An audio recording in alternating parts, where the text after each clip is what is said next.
Today we will discuss about arithmetic progression.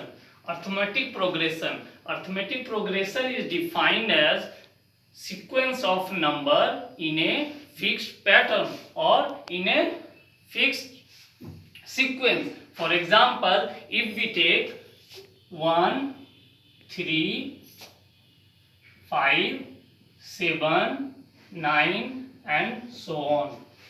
तो यहाँ पे हम क्या देखते हैं 3 minus 1 it is 2, 5 minus 3 it is 2, 7 minus 5 it is 2. So it's constant. यहाँ पे constant है ये. तो हम जब AP की बात करते हैं तो यहाँ पे हम क्या देखते हैं कि second number minus first number we get 2, third number minus second number we get 2, fourth number minus third number we get 2. So it's constant. तो AP में जब हम देख रहे हैं कि अगला नंबर पिछले नंबर से उतना ही बराबर है जितना कि नेक्स्ट सीरीज का नंबर, तो ऐसे सीरीज को हम रिप्रेजेंट करते हैं एक फॉर्मूला से. उसको लिखते हैं Tn equal to a plus n minus 1 into d. Okay, now in this series it goes up to infinity. We don't know, हमें नहीं पता है कहाँ तक जाएगा. तो हम इस फॉर्मूला को इससे कैसे को रिलेट करते हैं कि सपोज यहाँ पे कोई एक टर्म्स है जिसको हम nth टर्म मानते हैं. हम उस टर्म्स को जानते नहीं हैं, बट हम उसको रिप्रेजेंट कर रहे हैं कि that would be the nth term. तो nth टर्म को पता करने के लिए to find out nth term we use formula a plus n minus 1 into d. Okay, now in this one Tn is nth term. Tn is nth term. A is first term. A is first term. Okay, and we have to find out nth term जो होगा वो मुझे पता करना है. और d क्या है? Common difference. Common difference means second term minus first term, third term minus second term.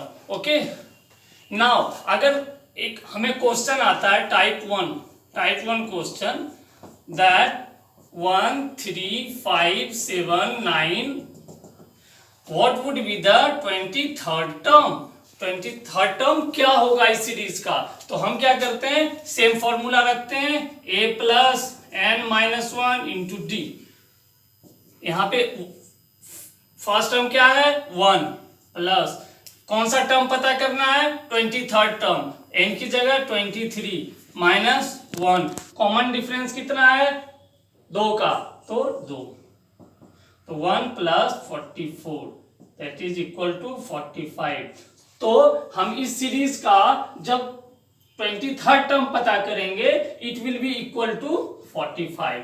अब टाइप 2 में क्या होता है, same question. For example we get 1, 3, 5, 7, 9 dash. अभी ये आपको 45 दिया रहेगा. ओके, और आपको ये बोला जाएगा कि which term is 45 in this sequence. तो हम कैसे करते हैं, हम वही फॉर्मूला यहाँ पे भी अप्लाई करते हैं. Tn equal to a plus n minus 1 into d. क्योंकि यहाँ पे मुझे 45 पता है, इस टर्म के बारे में मुझे मालूम करना है, तो हम इसकी जगह पे, क्योंकि ये nth टर्म था तो हम इसकी जगह पे 45 रख देते हैं, क्योंकि इसका पोजीशन मुझे पता करना है ये कौन से पोजीशन पे है. तो 45 इक्वल टू एक जगह पे 1 प्लस n मुझे मालूम करना है n माइनस 1, और d क्या है, कॉमन डिफरेंस कितने का है 2 का, तो 2. तो 45 equal to 1 plus 2n minus 2. 45 equal to 2n minus 1. 46 equal to 2n और 46 बाई 2 इक्वल टू n. तो n इक्वल टू 23. सो 45 ये सीरीज का, इस सीरीज का कौन सा टर्म होगा, it's 23rd term. Okay, so we have discussed with two examples. In next video I will put up some more examples.